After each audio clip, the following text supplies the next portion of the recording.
नमस्कार, आप देख रहे हैं वॉच न्यूज और मैं हूं आपके साथ तान्या सिंह। आइए नजर डालते हैं आज की 10 बड़ी प्रमुख खबरों पर। बिहार विधानसभा चुनाव के बीच लालू प्रसाद यादव परिवार पर एक बार फिर कानूनी संकट गहराता नजर आ रहा है। केंद्रीय जांच ब्यूरो ने आईआरसीटीसी होटल घोटाले मामले में करीब 1 दर्जन गवाहों की सूची अदालत में दाखिल की है। ये सभी गवाह पूर्व रेल मंत्री लालू प्रसाद यादव, उनकी पत्नी राबड़ी देवी, बेटे तेजस्वी यादव और अन्य आरोपियों की कथित भूमिका पर गवाही देंगे। छठ पूजा के पावन अवसर पर बिहार और पूर्वोत्तर भारत में यात्रियों की भारी भीड़ को देखते हुए कटिहार रेल मंडल ने विशेष इंतजाम किए हैं। रेलवे ने यात्रियों की सहूलियत के लिए कटिहार रेल मंडल के 8 प्रमुख स्टेशनों न्यू जलपाईगुड़ी, कटिहार, बारसोई, अररिया, किशनगंज, पूर्णिया, फारबिसगंज और मनिहारी पर होल्डिंग एरिया बनाए हैं। इन होल्डिंग एरियाज में यात्रियों के लिए बैठने की व्यवस्था, स्वच्छ पेयजल, शौचालय और अन्य मूलभूत सुविधाओं का खास ख्याल रखा गया है। प्रधानमंत्री नरेंद्र मोदी 24 अक्टूबर को समस्तीपुर के कर्पूरी ग्राम स्थित कर्पूरी ठाकुर की प्रतिमा पर माल्यार्पण के साथ ही बिहार विधानसभा चुनाव 2025 का चुनावी शंखनाद करने जा रहे हैं। इसको लेकर एनडीए ने अपनी पूरी ताकत झोंक दी है। बिहार के पूर्व मुख्यमंत्री भारत रत्न कर्पूरी ठाकुर के पैतृक घर स्मृति भवन पर माल्यार्पण के बाद प्रधानमंत्री उनके यादों को संजोए झोपड़ी का अवलोकन करेंगे।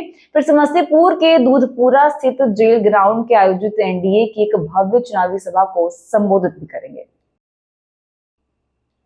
कैमूर के मोहनिया विधानसभा क्षेत्र से राजद प्रत्याशी श्वेता सुमन का नामांकन रद्द हो गया है। बिहार विधानसभा चुनाव के परिणाम के पहले ही यह तेजस्वी यादव को बड़ा झटका लगा है। श्वेता सुमन ने भाजपा पर आरोप लगाया है कि साजिशन उनका नामांकन रद्द किया गया है। आरजेडी के उम्मीदवार भोजपुरी सिनेमा के सुपरस्टार और फेमस सिंगर खेसारी लाल यादव से जब मीडिया ने पूछा कि विरोधी जंगल राज को लेकर आरजेडी पर हमला बोल रहे हैं, मीडिया के सवाल पर खेसारी लाल यादव ने कहा कि जंगल राज था तो आपने कौन सा स्वर्ग बना दिया। जंगल राज हमेशा बोलने वाले ने 15 साल में कौन सा बिहार को स्वर्ग बना दिया है। ये बात बोलने वालों ने भी तो कुछ बिहार के लिए किया ही नहीं। बिहार विधानसभा चुनाव को लेकर प्रचार प्रसार का दौर शुरू हो गया है। ऐसे में कई क्षेत्रों में प्रत्याशियों का विरोध भी हो रहा है। इसी कड़ी में राजद प्रत्याशी कर्णवीर सिंह यादव उर्फ लल्लू मुखिया अपने विधानसभा क्षेत्र में पिट गए हैं। जब बाढ़ विधानसभा क्षेत्र में लल्लू मुखिया जनसंपर्क अभियान तहत घूम रहे थे तो अचानक असामाजिक तत्वों के द्वारा पथराव किया गया। कुछ लोगों ने लल्लू मुखिया और उनके समर्थकों पर पथराव किया है। वह इस घटना के बाद लल्लू मुखिया ने जनता को संबोधित भी किया। इस दौरान उन्होंने कहा कि जनता उनकी मालिक है और उनकी मालिक थप्पड़ भी मार दे तो वो कुछ नहीं बोलेंगे। बिहार विधानसभा चुनाव के रण में नालंदा जिले की बिहार शरीफ सीट पर इस बार महागठबंधन के भीतर ही संघर्ष का अखाड़ा बन गई है। नामांकन वापसी की समय सीमा खत्म होने के बाद अब यह स्पष्ट हो गया है कि कांग्रेस के उमैर खान और भाकपा के शिव कुमार यादव उर्फ सरदार जी दोनों ही मैदान में डटे रहेंगे। इस वजह से महागठबंधन के अंदर तालमेल और समन्वय पर संकट गहराता जा रहा है।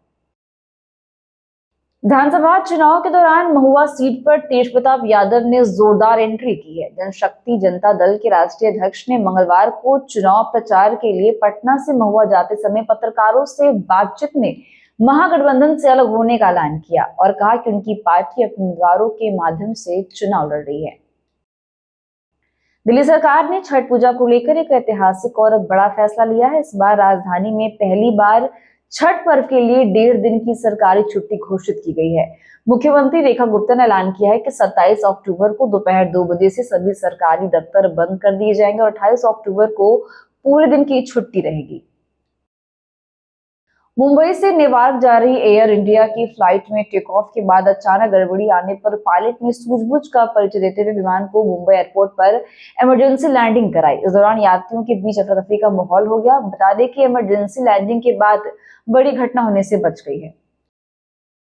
तो फिलहाल के लिए बस इतना ही। ऐसी 10 प्रमुख खबरों के लिए देखते रहिए वॉच न्यूज। धन्यवाद।